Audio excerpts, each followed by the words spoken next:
সেই war 11 beneficiary কে? Fascist Sheikh Hasina. তবে আমরা কখনো আওয়ামী লীগ হতে পারবো না। হ্যাঁ, হাসিনার দোষ আছে, আমরা কেউ ফেসিবাদী ছিলাম না। তা হাসিনা ভারতকে যা দিয়েছেন তা চিরদিন মনে রেখেছে বলে তো এখন আশ্রয়টা দিচ্ছে।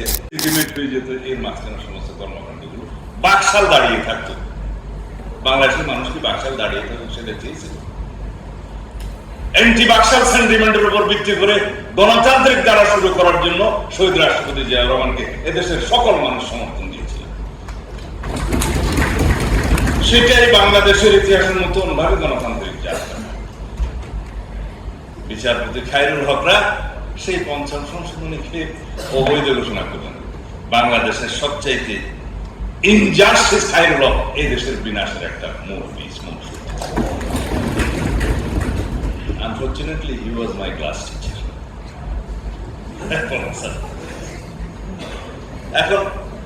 এখন বোধহয় জেলে আছে। তারপরের ইতিহাস আপনারা জানেন। এই 1979 থেকে 2024 পর্যন্ত যতবারই গণতন্ত্র বিলুপ্ত হওয়ার পথে গিয়েছে, হুমকির পথে গিয়েছে, ততবারই দেশনেত্রী বেগম খালেদা জিয়া এবং পরবর্তীতে আমাদের নেতা জনাব তারেক রহমানের হাত ধরে গণতন্ত্রের মুক্তি হয়েছে। দেশনেত্রী বেগম খালেদা জিয়া তার অবিরাম সংগ্রামের কারণে আকর্ষণ দেশনেত্রী, তখন আকর্ষণ নেত্রী বলতেন, দেশনেত্রী তারপরে খেতাব পেয়েছে। খেতাব পেলেন 90 গণতন্ত্র মুক্ত হল।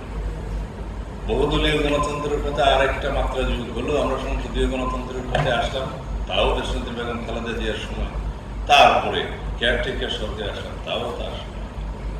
এরপরে 2001 সালের গভর্নমেন্টের পরে বিভিন্ন ষড়যন্ত্রের কারণে বাংলাদেশে 111 সৃষ্টি।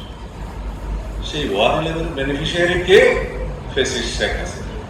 সেই 111 এবং ফ্যাসিস্ট শেখ হাসিনা তাদের মধ্যে যোগসূত্র আছে। তারা কেউ এখন বিদেশে আছে এবং শেখ হাসিনা অবশ্য তার নিজ দেশে প্রত্যাবর্তন করেছে। কারণ আওয়ামী লীগের আবার অনেক প্রত্যাবর্তন দিবস আছে, তার পিতার আছে, তার ছেলের আছে, তার মেয়ের আছে, তার নিজের আছে, খালি প্রত্যাবর্তন করে।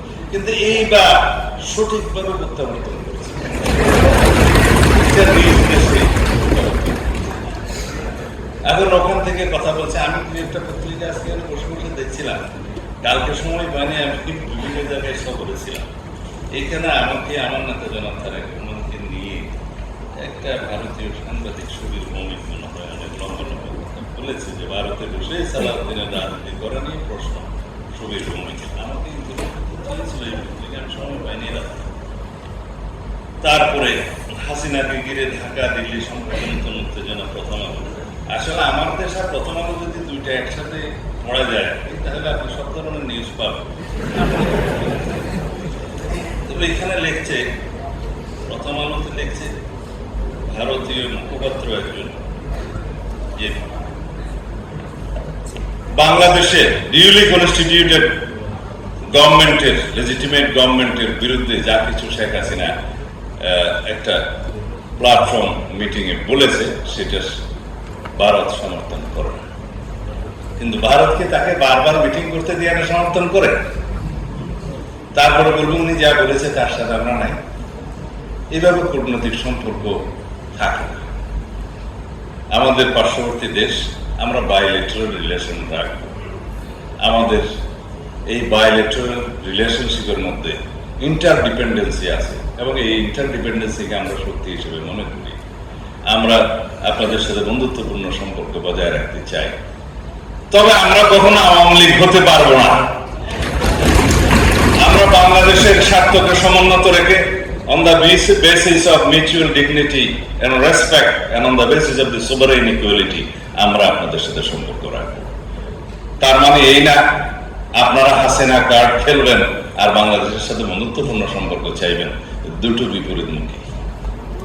আশা করি ভারতের কর্তৃপক্ষ, ভারত সরকার বিষয়টি বুঝবেন। এখানে বলা হচ্ছে জনাব তারেক রহমান এবং সালাউদ্দিন সাহেব ভারতে বসে, তারেক রহমান লন্ডনে বসে যদি রাজনীতি করতে পারে, হাসিনার দোষ কি? হ্যাঁ, হাসিনার দোষ আছে। আমরা কেউ ফেসিবাদী ছিলাম না, আমরা গণতন্ত্রের জন্য সংগ্রাম করতে করতে আমাদেরকে জোরপূর্বক নির্বাসন করা হয়েছে। এটা হচ্ছে হাসিনার সাথে আমাদের ব্যবধান। আর হাসিনার সাথে আমাদের আরো ব্যবধান আছে। ভারতের পার্লামেন্টে জয়শঙ্কর সাহেব বক্তৃতা দিলেন যে বাংলাদেশের সাবেক প্রধানমন্ত্রী ভারতে আশ্রয় নিয়েছে, তিনি যোগাযোগ করেছেন, তিনি পালিয়ে গিয়েছেন এবং হিন্ডন এয়ারপোর্টে আপনাদেরই একজন মন্ত্রী পর্যায়ের মানুষ নেতা তাকে অভ্যর্থনা জানিয়েছেন। এগুলো আমাদের সাথে ব্যতিক্রম আছে। আর আমাদেরকে বস্তাবন্দি করে হাত পা চোখ বেঁধে তারপরে বস্তা সহকারে ওখানে ফেলে দিয়েছে। এই ব্যতিক্রমগুলো আছে। হাসিনা তো বাংলাদেশের পার্লামেন্টে ইলেজিটিমেট প্রধানমন্ত্রী হলেও কিছু বক্তব্য দিয়েছে তো এই দেশের ইতিহাসে, যেগুলো লিখিত হয়ে আছে। তিনি বলেছিলেন, আপনাদের সবার মনে আছে, যে ভারতকে যা দিয়েছেন তা নাকি চিরদিন মনে রাখবে। তা হাসিনা ভারতকে যা দিয়েছেন তা চিরদিন মনে রেখেছে বলে তো এখন আশ্রয়টা দিছে। এটা তো রেসিপ্রোকাল। এই ব্যবধানগুলো তো আছে।